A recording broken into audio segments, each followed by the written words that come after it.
Fly here, hope you're well. Now I love the big bad boy BMW GS, as you well know. But one of the things that it doesn't come with as stock is a decent mudguard on the back wheel, or a hugger. It does come with this little crud catcher thing here that does a pretty good job. But underneath the bike there are quite a lot of expensive looking parts, suspension and so on, that's exposed and can get covered in crud. If I just take the pannier off and move the camera, I'll show you what I mean. Let's just remove this. So here we are, this is the problem area, this is the bike as stock. So as you can see there's quite a gap here between the tyre and the rest of the bike, and this is the stuff that I want to be protecting. So you've got the springs, this has got the semi-active suspension, all this kind of technical stuff in here we want to kind of protect. So there's no protection there. And the other thing I'll notice, if going through quite deep water when you're sitting on the bike, the wheel just throws water all over your boots and you get pretty wet. So although this thing at the back looks pretty good, it doesn't do an entire job. So to fix that, with an eye towards winter, what I've done is bought myself one of these, a hugger. Now this particular one is, I bought it from a supplier called Norman Nippies. If you've got a GS you'll know all about them, they sell all sorts of stuff. And it's actually made by a company called Wunderlich that make a lot of parts for GS's. So the idea today is just simply to fit this on here. It goes in here in this manner. It's going to be a bit fiddly, I think, around the brake caliper, etc.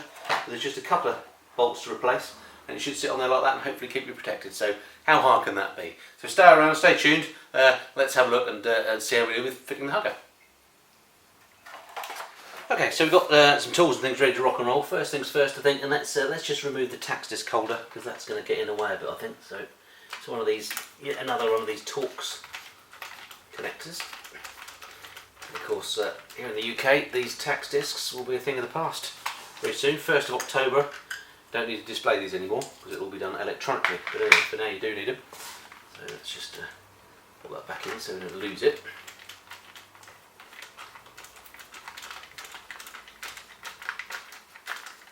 Okay, and then the next thing, let's just have a look and see where this is going to go. So the instructions you get, pretty limited as ever, but you know, how complicated does this need to be? Here we are, so it's going to connect to this point here, there, and this point here. Basically going to replace them with a long bolt and a spacer, and then a shorter one that goes in there.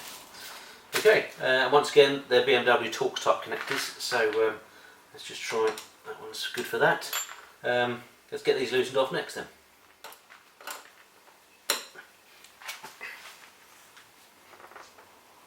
And that's on there tight.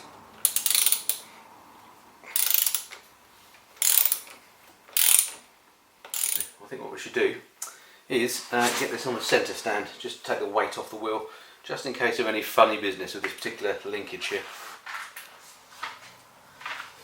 Okay, so I've decided to err on the side of caution, and what I've done is just shifted the bike around and put it on the centre stand, just to take any weight off the wheel, because I'm not too sure whether this particular bar I'm about to undo is taking any moves at all, or you know, takes any weight along with the shaft in any shape or form. So just lifting that off the floor to make sure that when I take this off, nothing moves that it shouldn't do. Right, so where were we? This bad boy. Let's get it back out again. Okay. Would have been quite useful if the instructions had actually said something like that. I could tell as I was taking this out that you know, it was quite difficult to get out, so it was obviously bearing some force. Whereas now it's much easier. So thank goodness for that. That could have been disastrous. No mention of it in the instructions, so there we go. Come on, I know you want to. Bingo. There we go. And I was quite right to jack the back up there, obviously. Haven't seen how that dropped down then. Okay, keep that safely with the washers. Make sure all the little spaces and so on are good. Okay, interesting. So, I'm just going to cut bits of wood. Just to see if I can line those holes approximately up. Just make it a bit easier for me afterwards. Goes under there. One. There you go.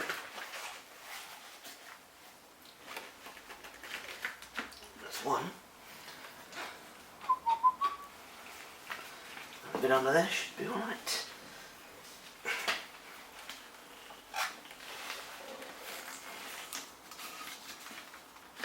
Two. Right, and then, yeah, I think I'll be able to manipulate that when the time comes. Right, and then next one to come out then is the one by brake caliper. Just check. Yeah, it's that one there. Yep, there's no other one it could possibly be. So we go again. And sight looser than the other one, I'm glad to say. She comes. Let's hope we have no calamities as this comes out. Nope, all is good. Okay, so we'll keep those safe, and then we're going to replace those with these. Okay, so that's the main two out, and we simply put the hugger in place, like so. Stuff it in there like that. Like so. Okay, let's maybe pushing that one in there first. Trusty thread lock.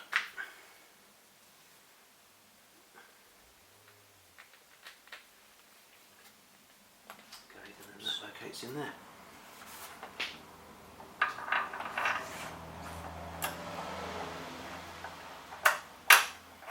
Like so.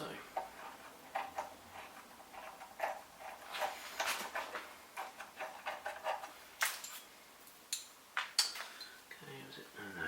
This now. This is the annoying thing whenever you buy these parts, not always but often, they've now replaced it instead of the torque connector. It's an Allen bolt. I've got to get my Allen keys out.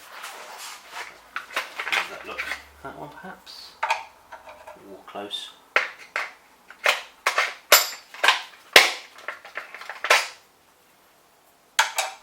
That's the baby. Okay. Let's get that into a rough position.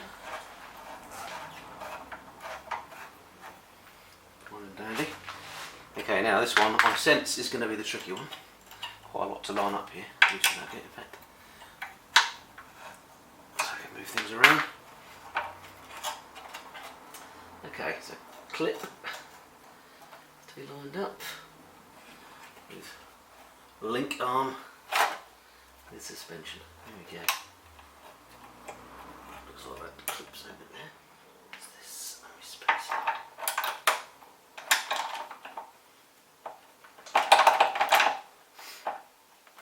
So close yet so far. Okay, I think I might need my trusty helper. Got it. Okay, thanks very much. Right, so that's the offending bolt in. Let's just make sure everything's lined up as it should be.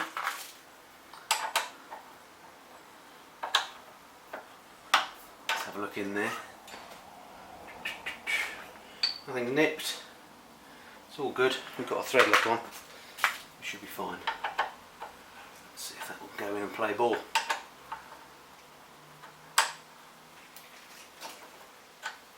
Please do.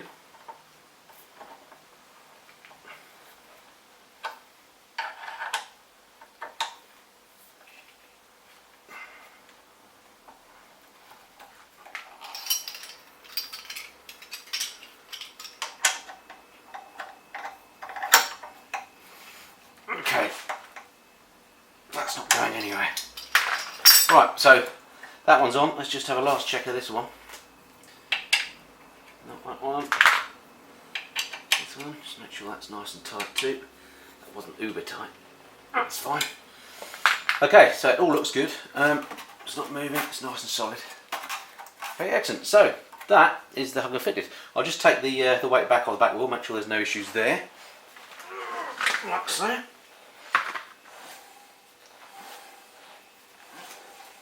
No rubbing as far as the mudguard's concerned. It looks normal. Everything's feeling solid. Good, okay, that's pretty much it.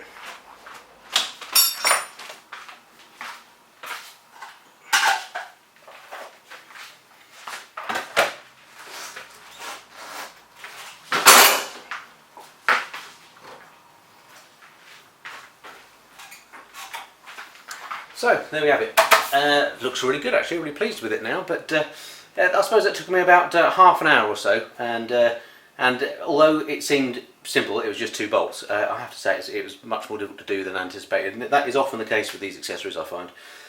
Which is what, you know, with those instructions not being great, said nothing about the weight on the wheel. You just got to use your brain a bit when you do these things, and make sure that you look to see what you're doing as you take things apart.